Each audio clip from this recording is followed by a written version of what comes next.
सा लड़का अपने गुलेल से पेट में उड़ती हुई बॉम्बर प्लेन को निशाना बना रहा था। जब वो उठा और ये अच्छी खबर मम्मी को बताने गया, तब उसके आसपास कोई नहीं था। तभी एक आंटी ने अंदर भागते हुए आकर उसको जल्दी से खिड़की से बाहर धकेल दिया। आखिरकार वो दुश्मन की नजर से बच निकला। पीछे मुड़कर देखा तो उसका घर जोरों से आग में जल रहा था। अकेला सर्गे जंगल के अंदर गहराई में छुप गया और डरते हुए चिल्लाने लगा। उसने समझ लिया कि अब वो अपनी मम्मी को कभी नहीं देख पाएगा। उस छोटे बच्चे को अब मजबूरन स्ट्रांग बनना पड़ा। प्यास लगी तो बारिश का पानी पीता, भूख लगी तो जंगल के फल खाता, रात होने पर लकड़ियां जमा करके आग जलाता। लेकिन सबसे डरावनी बात अभी आने वाली थी। जंगल में 3 जर्मन सोल्जर्स दिखाई दिए। सर्गे डर के मारे एक ट्री होल में छुप गया।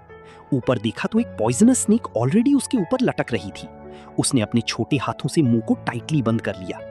उस स्नेक को देखते हुए भी वो एक भी आवाज नहीं निकाल सका, क्योंकि उसके लिए जर्मन सोल्जर स्नेक से भी ज्यादा खतरनाक थे। जब सोल्जर्स चली गई तब बेघर सर्गी फिर से जंगल में भागता रहा।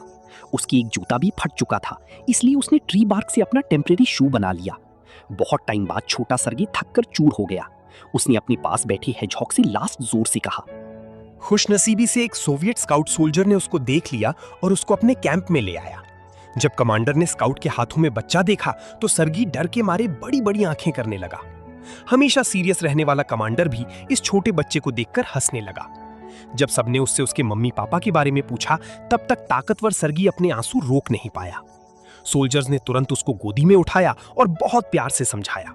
उसके बाद उसको वॉर जोन हॉस्पिटल भेज दिया गया। वहां सर्गी की मुलाकात हुई एक सुंदर और प्यारी नर्स कागा से। प्यारा और इनोसेंट सर्गी जल्दी ही सब सोल्जर्स के साथ घुल मिल गया। इस छोटे बच्चे की वजह से सोल्जर्स के ठंडे दिल को थोड़ी सी गर्मी मिली। वो कमांडर जो कभी हंसता नहीं था, उसको देखकर भी उसका चेहरा नरम हो जाता था। सर्गी ने गन देखनी चाहिए तो कमांडर ने अपनी पिस्टल निकालकर मैगजीन निकाल के उसको खेलने दिया। छोटे बच्चे ने पूरे कैंप में खुशी भर दी। नर्स कागा ने कमांडर से रिक्वेस्ट की कि सर्गी को मत भेजो, लेकिन कमांडर ने मना कर दिया। कमांडर ने फैसला कर लिया कि सर्जे को भेजना है। बहुत समझदार सर्जे ने रोना धोना नहीं किया। कमांडर खुद अपने इमोशंस को कंट्रोल कर रहा था और सर्जे की आंखों से नजर चुरा रहा था। अलविदा के तोहफे में उसने अपने हाथ से बनाया हुआ टॉय गन सर्जे को दिया। सर्जे ने तुरंत कमांडर को जकड़ के पकड़ लिया। उस छोटी सी आवाज ने कमांडर के दिल को बहुत छेद दिया। अलग होते वक्त पता चला कि असल में कमांडर सर्जे से अलग नहीं हो पा रहा था। आखिरकार कमांडर और कंट्रोल नहीं कर पाया। उसने सीरियसली सर्जे से पूछा। जब सबको पता चला कि सर्जे कैंप में ही रहेगा तो सारे वॉरियर्स बहुत खुश हुए। एक बूढ़ा टेलर रात भर जागकर उसके लिए छोटा सा मिलिट्री यूनिफॉर्म बना दिया। यूनिफॉर्म पहनकर सर्जे अब एक असली सोल्जर बन गया। वो अपना छोटा यूनिफॉर्म दिखाते हुए कैंप में घूम रहा था, लेकिन युद्ध बच्चों के लिए कोई रहम नहीं रखता। एक बड़ी लड़ाई के बाद सर्जे को युद्ध की सख्ताई का एहसास हुआ।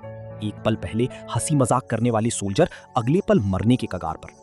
समझदार सर्जे टेंट में गया, सीरियस चेहरा किया और अपने हिस्से का काम करने लगा। वो सोल्जर्स के लिए गाने भी गाता था।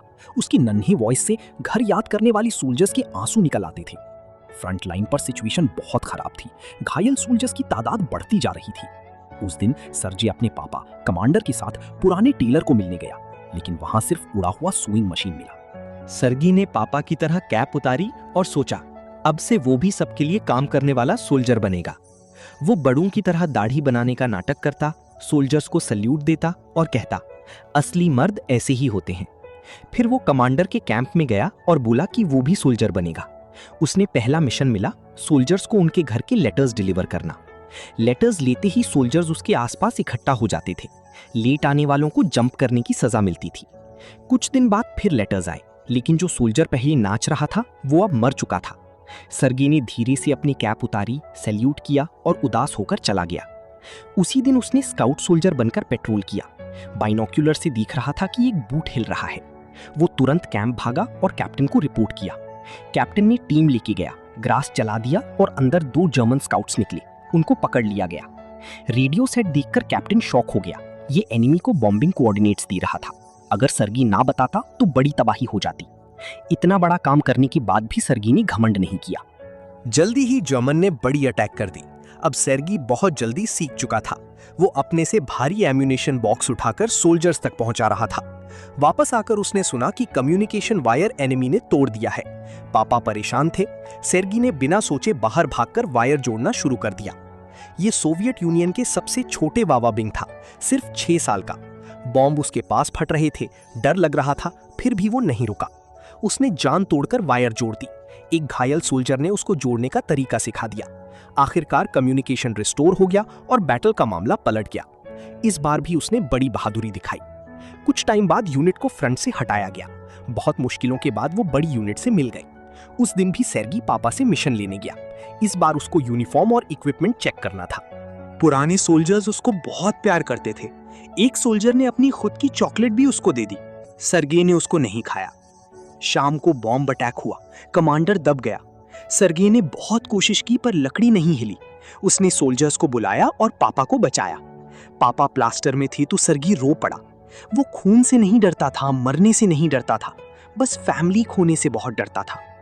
सर्गे की बहादुरी देखकर जनरल ने खुद उसको मेडल दिया। ये एक ट्रू स्टोरी पर बेस्ड मूवी है। असली लड़के का नाम सर्गी अलिशकोव था।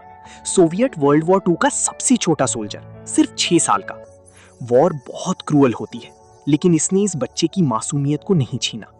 दुनिया में कभी युद्ध ना हो, बस पीस रहे।